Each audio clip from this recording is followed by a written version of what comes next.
E eu convido você agora a dar continuidade no mesmo texto de 1 João 4, a partir do versículo 4, nós veremos agora que diante do erro doutrinário, diante desses espíritos do anticristo que vem contra nós, nós vamos entender uma questão fundamental para a igreja, que nós não podemos jamais esquecer, que nós somos guardados por Deus. No verso 4 diz assim: filhinhos, vós sois de Deus e tendes vencido os falsos profetas, porque maior é aquele que está em vós do que aquele que está no mundo. Olha que verdade, olha que palavra abençoadora, queridos irmãos. Apesar das distorções que existem sobre o tema de batalha espiritual, nós não podemos negar e não pode ser negada que ela é real. Ela é real e por isso todo crente deve vestir a armadura de Deus. Nós devemos estar revestidos de toda a armadura de Deus. Querido, nós temos que entender que há duas forças que estão em contraste aqui. Uma é o Espírito Santo de Deus e a outra é o Espírito do Anticristo, o Espírito da mentira, o Espírito que propaga mentiras. A boa notícia, queridos irmãos, é que esse espírito maligno, entenda agora isso, que coisa maravilhosa, conhecer a verdade de Deus, como é bom conhecer essas verdades. A boa notícia é que esse espírito maligno já está derrotado. Ele já está derrotado e ele nunca será mais poderoso do que o Espírito de Deus, porque ele já está derrotado. O Espírito de Deus, essa batalha não é entre duas forças ali opostas em igualdade de poder, não, queridos irmãos, não é. Não é. Deus é Senhor de tudo, Deus é soberano sobre tudo. Eis aí a doutrina da soberania de Deus, um Deus a qual servimos, que está sobre tudo e sobre todos, Criador dos céus e da terra, que tem todo o poder nos céus e na terra. A doutrina da soberania de Deus que ensina, que prega que Deus é Senhor de tudo e de todos, inclusive está acima do diabo, está acima do diabo, acima dos anjos de Satanás, e por isso eles não podem agir sem a permissão de Deus. Basta lembrar o que os endemoniados fazem diante de Cristo. Eles se ajoelhavam diante dele, se prostravam diante dele, se ajoelhavam em submissão àquele que está acima deles, aquele que é Senhor deles, aquele que tem todo o poder sobre eles. Eles se prostravam. É esse Deus que habita no meio da igreja, é esse Deus que está no nosso meio. Mesmo que Satanás lance seus dardos inflamados contra a igreja pode ter certeza de que nós não seremos, ou seja, esses dados não serão fatais, não serão fatais. A própria presença de Deus dá a certeza dessa vitória sobre o maligno. E sabe o que isso significa, queridos irmãos? Isso significa que aqueles que pertencem a Deus, quem é de Deus, que pertence a Deus, tem a vitória sobre os falsos profetas. Mas não é por si mesmos, não é porque são bons, não, mas por seguirem o verdadeiro ensino sobre Cristo. É isso que o texto diz: filhinhos, vós sois de Deus e tendes vencido os falsos profetas, porque maior é o que está em vós do que aquele que está no mundo. Maior é o que está em vós. Talvez você esteja se perguntando: pastor, quem é aquele que está no mundo aqui mencionado no versículo 4? Quem é esse que está no mundo? A palavra do Senhor diz que o mundo jaz do maligno. E todo aquele que não é de Deus. A Bíblia sempre mostrou essa questão de duas coisas: céu, inferno, caminho estreito, caminho largo. Ou você está com Deus, ou você está no mundo sujeito ao diabo. Ou você serve a Deus, ou você serve aos seus prazeres. E servir aos prazeres é servir a carne é servir ao mundo, servir ao mundo é servir ao Senhor deste mundo, e o Senhor deste mundo é o diabo, porque o mundo jaz do maligno. Então, ou você serve a Deus ou você serve o diabo. Palavra de Deus! Por isso, queridos irmãos, nós temos que entender que nós, os filhos de Deus, quem é de Deus? E eu te pergunto, você é de Deus? Você pertence a Deus? Você crê realmente que Deus é Senhor da sua vida? Você confessa Jesus Cristo como Senhor da sua vida e Salvador da sua alma? Você já confessou isso? Se não, faça isso. Confesse Jesus, Senhor da sua vida, Salvador da sua alma. Crê em Deus. É quem pertence a Deus.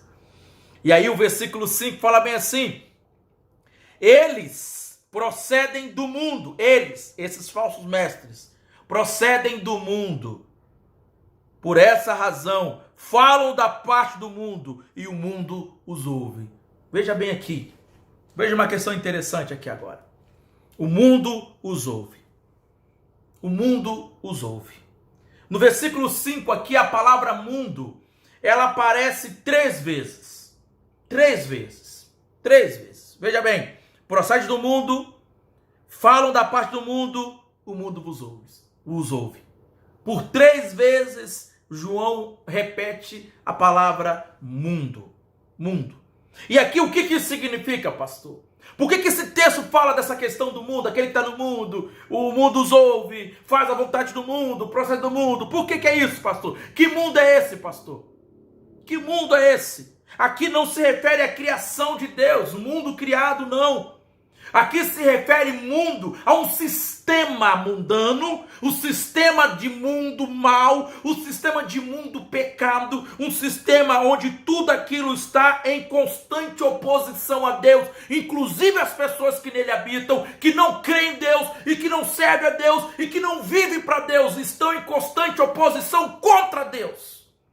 Contra Deus. É esse mundo que fala aqui. É um mundo que se levanta em oposição às coisas de Deus.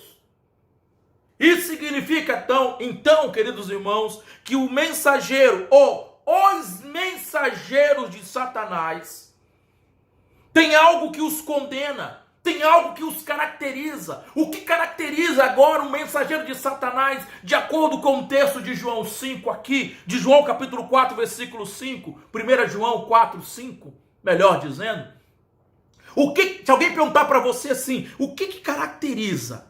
O que caracteriza os falsos mestres naqueles dias, conforme o versículo 5? Sabe o que caracteriza? É que a sua íntima ligação com o mundo.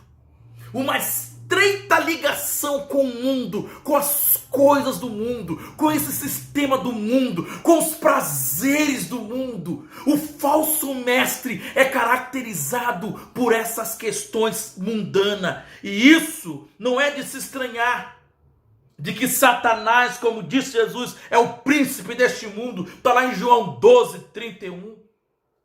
É por meio de palavras, é por meio de ações que se identificam esses falsos mestres. Eles usam palavras que se voltam para as coisas deste mundo. Você tem que ter. Você é cabeça, não é cauda. Você tem, o crente é rico. O crente tem que ter aquilo. O crente verdadeiro, ele tem riquezas deste mundo. Será? Eles ensinam isso.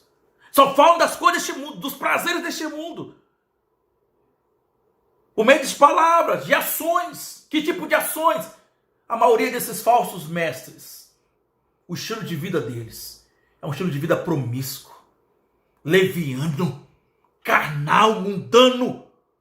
Só pensam nas coisas desse mundo, nos prazeres da carne. Se você perceber o que eles fazem, quando eles conseguem enganar as pessoas, o que eles têm que satisfazem a ele são coisas carnais. Se não é dinheiro, é poder. Se não é poder, é o sexo. Eles só querem isso.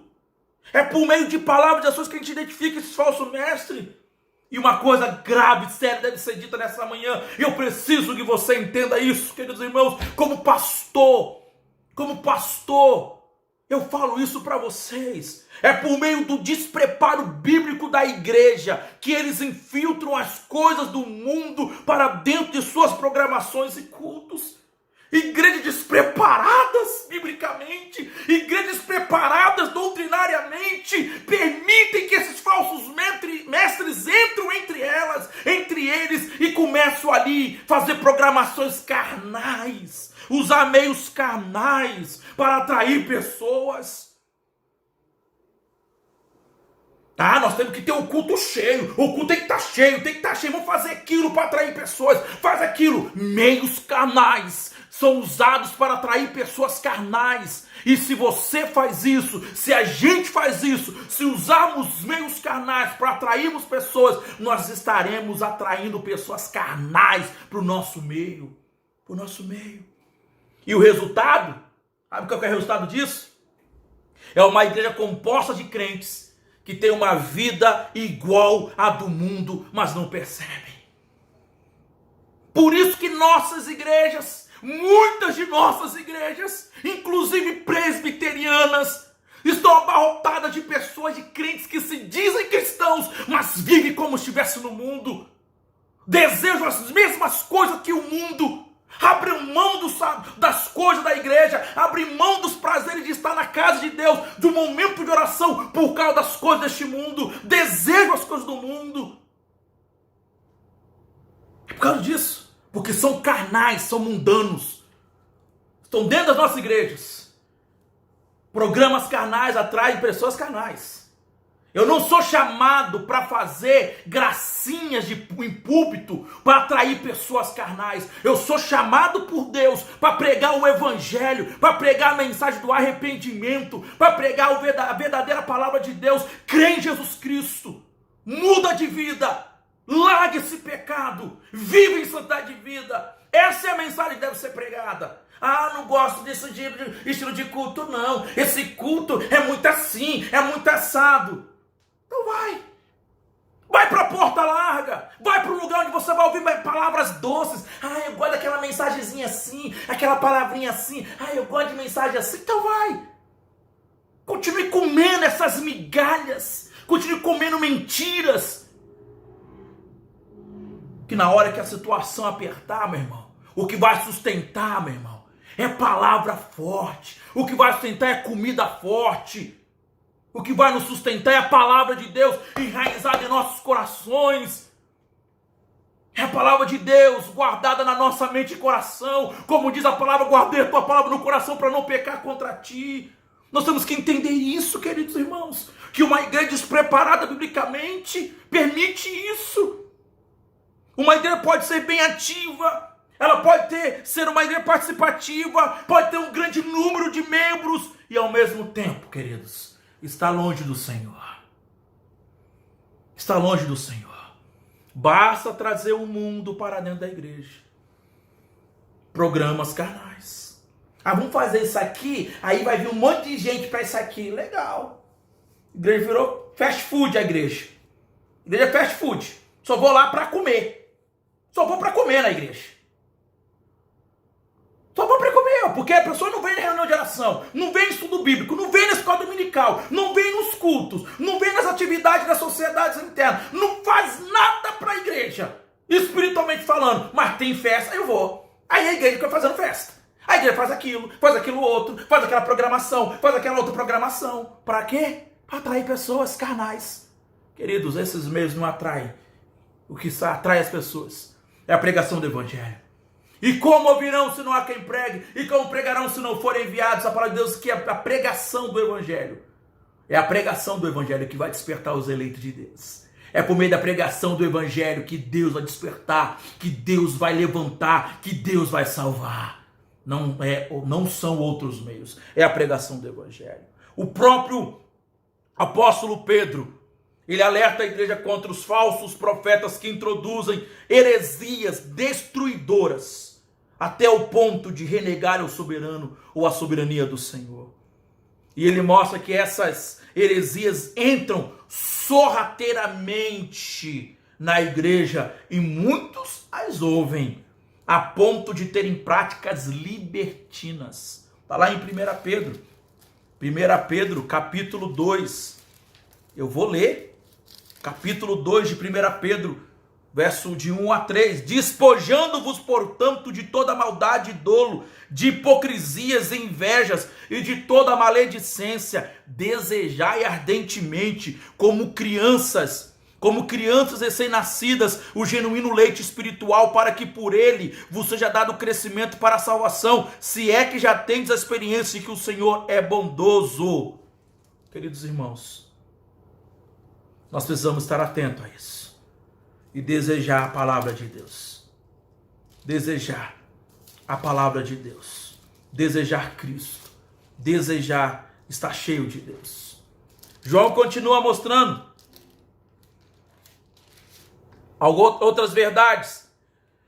Ele fala dos verdadeiros mensageiros, está no versículo 6. Nós vimos no versículo 4, maior que está em nós, Deus que guarda a igreja. O mundo os ouve, versículo 5, nós vimos o que é o mundo. Versículo 6, os verdadeiros mensageiros. Versículo 6 fala bem assim: nós somos de Deus, aquele que conhece a Deus. Aquele que conhece a Deus nos ouve. Aquele que não é da parte de Deus não nos ouve. Nisso conhecemos ou reconhecemos o Espírito da verdade e o Espírito do erro. Veja bem, João aqui agora, ele se inclui como os demais apóstolos. Ao contrário dos falsos mensageiros, eles vieram de Deus. Eles foram testemunhas de Jesus durante o ministério de Jesus nessa terra. Eles atestaram, viram os milagres de Jesus. Eles receberam autoridade vinda do alto para anunciar as verdades inspiradas de Deus. Está lá em João capítulo 16. Portanto, queridos irmãos, conforme nós entendemos nesse verso 6, aqui, qualquer um que anuncie algo diferente, guarda bem isso, qualquer um que anuncie algo diferente do que os apóstolos ensinaram, deve ser rejeitado como sendo anátema, amaldiçoados. Anátema. Quem ensine qualquer outra mensagem que não seja fundamentada na doutrina dos apóstolos é considerado anátema, maldito. Está lá em Gálatas 1, versículo 8. Mesmo que venha anjo dos céus e vos pregue outro evangelho além do que vos tenho ensinado, seja anátema, maldito. Verdadeiros servos de Deus amam a palavra de Deus. Verdadeiros servos de Deus meditam nela constantemente para não pecarem contra o Senhor. O verdadeiro servo de Deus é aquele que vive a palavra, que crê na palavra, que prega a palavra. É isso que identifica os verdadeiros mensageiros do Senhor. Os seus ensinos estão fundamentados naquilo que os apóstolos escreveram, não em filosofias, não em discursos seculares, não em coisas carnais, não em coisas mundanas. Aí eu pergunto para você que me escuta nessa manhã: os crentes têm procurado um ensino verdadeiro? Os crentes têm procurado um ensino verdadeiro e puro do Evangelho? Ou será que têm procurado apenas programações e mensagens que fazem bem ao próprio ego? O que será que os crentes hoje têm procurado? O que você procura quando você vem à igreja? Por que você vem na igreja? Por que você vem? Por que você é membro, frequenta a igreja? Por quê?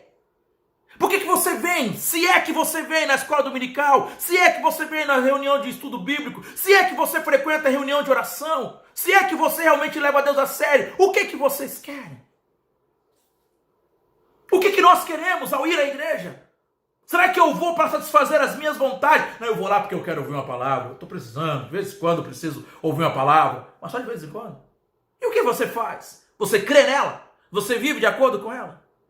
Queridos, enquanto muitos têm desenvolvido novos planos e estratégias para derrotar as obras de Satanás, Satanás continua a introduzir falsas doutrinas em nosso meio. Falsos ensinos. Eu não tenho que me preocupar, queridos irmãos, com as coisas deste mundo carnal, porque o sistema é mundano.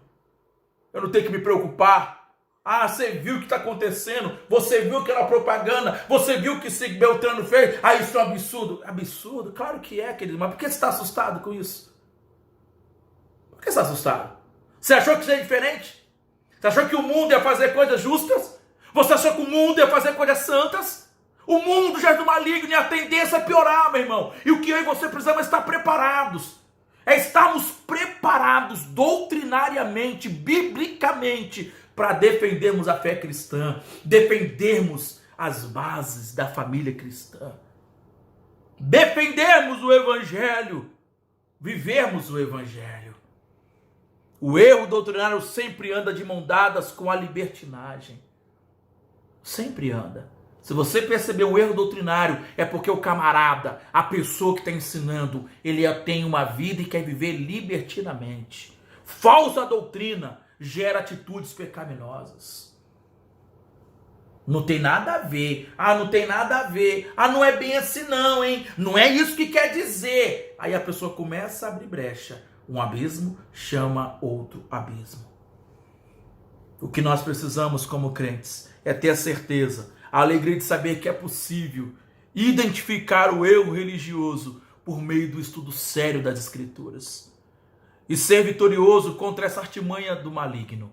Ele quer disseminar o erro, mas enquanto nós pregarmos a verdade, enquanto a igreja de Cristo viver na verdade, enquanto nós não nos distrairmos com as coisas do mundo e firmarmos a nossa doutrina, firmarmos a nossa fé na doutrina bíblica e continuarmos pregando o evangelho e vivendo o evangelho na prática, na minha casa, no meu trabalho, no meu dia a dia, enquanto vivermos a verdade na prática, essas coisas não chegarão na nossa igreja. Se chegarem, pode ter certeza, serão denunciadas. Pode ter certeza disso. Em nome de Jesus serão denunciadas, porque nós pregamos a verdade, nós queremos viver a verdade, e não permitiremos que a mentira se propague, que o falso evangelho se propague, que esses falsos mestres amaldiçoados se propaguem no nosso meio. Não, queridos irmãos, vamos pregar a verdade e viver a verdade e ensinar a verdade na nossa igreja. É assim que seremos. Por isso, a melhor maneira de combater o erro religioso é conhecer a verdade de Deus. Portanto, irmãos, algumas atitudes devem ser tomadas por todos nós. Primeira delas, não fique limitado apenas a leituras superficiais da Escritura, mas aprofunde cada vez mais no estudo da palavra de Deus. Se aprofunde. Não fica fazendo apenas leituras superficiais. Se aprofunde na palavra de Deus. Mergulhe na palavra de Deus. Mergulhe. Não entendeu? Você tem pastor, meu irmão. Liga para o teu pastor. Pastor, estou lendo a Bíblia aqui, ó. Li um texto que não entendi. O que isso quer dizer? E eu, com muito gosto e prazer, te responderei, te ajudarei. No nome de Jesus, irmão. Leia, se aprofunde. Leia bons livros. Leia bons livros.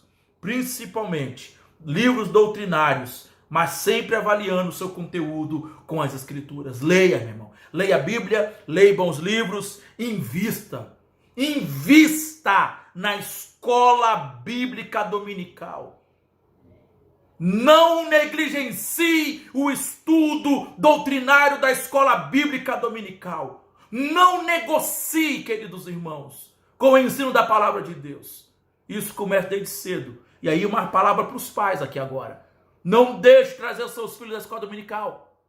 Não deixe. Não cometa o erro de muitos pais, que eu já ouvi no passado, e hoje paga um preço. Ai, tadinho, ele estuda, levanta-se da semana inteira, no domingo eu deixei dormir até tarde. Isso.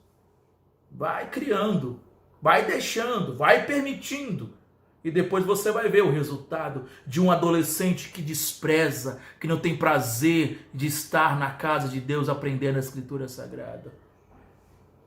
Então, queridos pais, insista, traga os seus filhos. Dá o mesmo empenho que você quer para que o seu filho seja um bom cidadão, uma boa cidadã, que ele tenha uma boa profissão. Dedique-se muito mais e empenhe-se muito mais para ele ser um bom cristão, uma boa cristã para a glória de Deus. Então ensina a Bíblia, Ensina a Bíblia, traga para estudar a Bíblia. Ah, não quer criança. Criança não tem querer. Criança tem que aprender a ouvir os pais, a obedecer desde cedo, a vir na igreja, a ler a Bíblia, a orar, a estudar a palavra de Deus. Isso começa com vocês, pais. Começa com vocês. Ensinar a palavra. Então invista na escola bíblica dominical, no estudo bíblico da igreja. Invista, participe. Não negocie. Não fique brincando com as coisas de Deus. Não brinque, irmão. Não brinque. Conheça. Estude as confissões de fé da igreja, da nossa igreja presbiteriana do Brasil. Confissões de fé, os catecismos da igreja. Conheça, irmão. Nós temos que conhecer nossas doutrinas. E você precisa orar. Nós temos que orar a Deus, para que Deus preserve a igreja, para que Deus nos guarde contra ensinos mentirosos. Por quê, pastor? Por que nós temos que orar para Deus nos guardar? Porque, queridos irmãos, tem crescido o número de falsos mestres dentro das nossas igrejas presbiterianas também.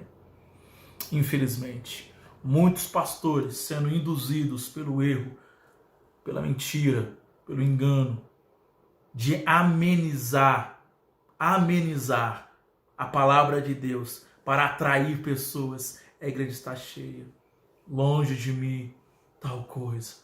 E eu peço a vocês, queridos irmãos, ore para que Deus nos preserve, para que sejamos fiéis à palavra de Deus, às doutrinas ensinadas na palavra de Deus. Ore a Deus, ore por nós, ore pela liderança da nossa igreja, para continuarmos firmes doutrinariamente, em nome de Jesus. E que a nossa igreja presbiteriana Filadélfia seja uma igreja bíblica. Uma igreja bíblica. Não me importa. Ah, mas só tem esse número de membros. O que importa não é a quantidade de membros. Não é quantidade. Não, meu irmão. Mas crentes fiéis. Eu não quero uma igreja cheia de crentes vazios.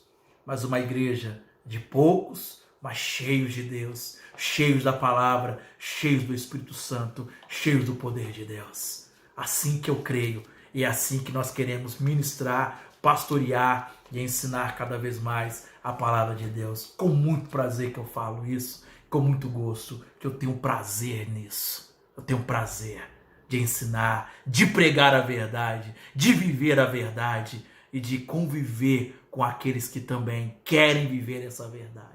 Amém? Vamos orar, agradecer a Deus por essa manhã, por essa boa aula que nós tivemos, para que Deus assim nos abençoe e continue nos guardando, continue nos iluminando e nos preservando de todo o erro religioso e doutrinário.